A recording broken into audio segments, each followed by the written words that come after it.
भारत में बहुत सारे ऐसे वीर पुरुष थे, पूरे देश में बहुत सारे वीर पुरुष थे, लेकिन एक ऐसा परिवार से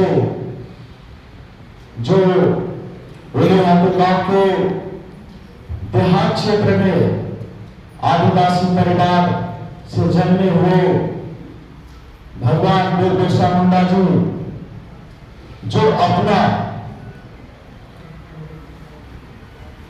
25 साल उम्र के समय ही अपना कुर्बानी दे दिए। वो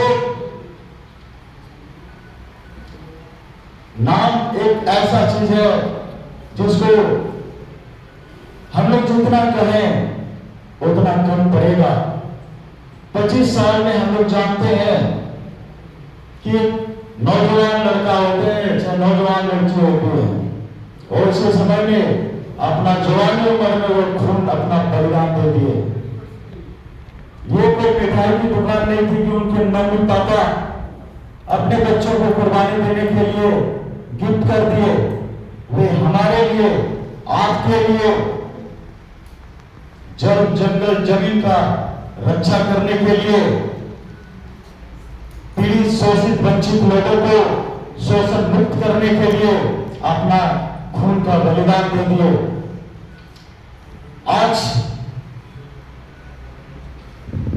आप सबों के बीच में मुझे कहने का मौका दिया तो मैं छोटी सी एक बात कहना चाहूंगा। आज मैं पढ़ा हूं, इसलिए मैं कह पा रहा हूं, पढ़ाई के बगैर एक इंसान गधों से भी नीचे स्तर के होते हैं। मैं जिस देश में रहता हूं, देश का नाम बहुत बड़ा है, बहुत बड़े औहदा में रहता है, लेकिन साथियों कहने में मुझे शर्म आती है कि इस देश में ऐसे मुल्क है जो कुत्तों को भी अपना गोद में लेके चलते हैं, लेकिन इंसान को पानी तक पीने नहीं देते हैं।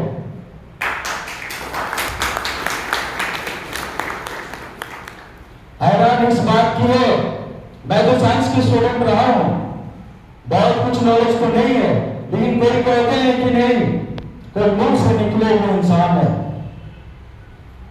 मैं तो कभी नहीं देखा हूं कि मुंह से कोई इंसान निकलते हैं।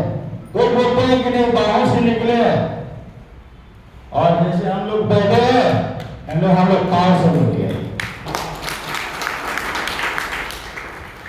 ऐसे ऐसे लोग हैं हमारे भारत देश में कि हम लोग का जो बाबा साहब को देखता हूं, कभी भी तो याद करता हूं, जिसके चलते मैं इस देश में रहता हूं, आप सब रहते हैं।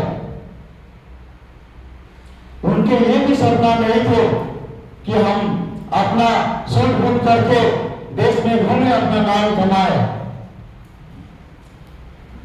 शर्म आती है, संविधान तो बन गई हमारी, संविधान का गुणगान तो करते हैं, लेकिन आर्टिकल 14 का भी पालन करवाना नहीं सकते।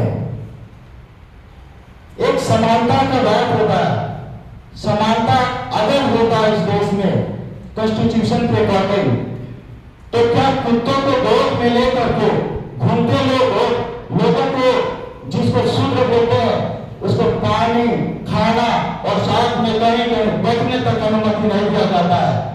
ऐसे ऐसे तुच्छ भावना के लोग हमारे देश में जी रहे हैं और चल रहे हैं, और उसी का गुलामी करते हैं। मैं तो भगवान बिरसा मुंडा के उसी धरती से आया हूं।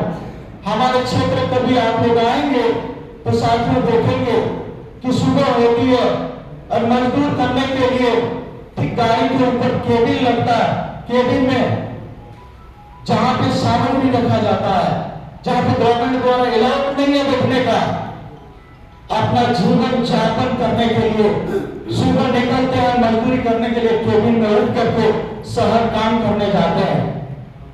लेकिन याद होना चाहिए, जब वोट की समय आती है तो अच्छे अच्छे गाड़ी वाले, अच्छे अच्छे ड्रेस वाले, अच्छे अच्छे इंग्लिश लैंग्वेज में बात करने वालों के पीछे हम लोग पड़ जाते हैं। नहीं तो आज भी अगर प्रेजेंट टाइम में देखा जाए तो हमारा एमएलए है, हमारा एमपी है, हमारा सीएम है, हमारा देश का संवैधानिक प्रेसिडेंट भी है, फिर भी आज गुलामी कर रहे हैं। इसलिए आप सबों से निवेदन है साथियों कि पढ़िए लिखिए, और जिस तरह से हम लोग नारा देते हैं, नारा लगाते हैं कि आगुआ किसुम आगुआ राज, लेकिन सिर्फ आगुआ किसुम टीकू का राज हुआ है। मतलब हमारा देश में अन्य लोग राजतंत्र को शासन कर रहे हैं। बाकी आप लोग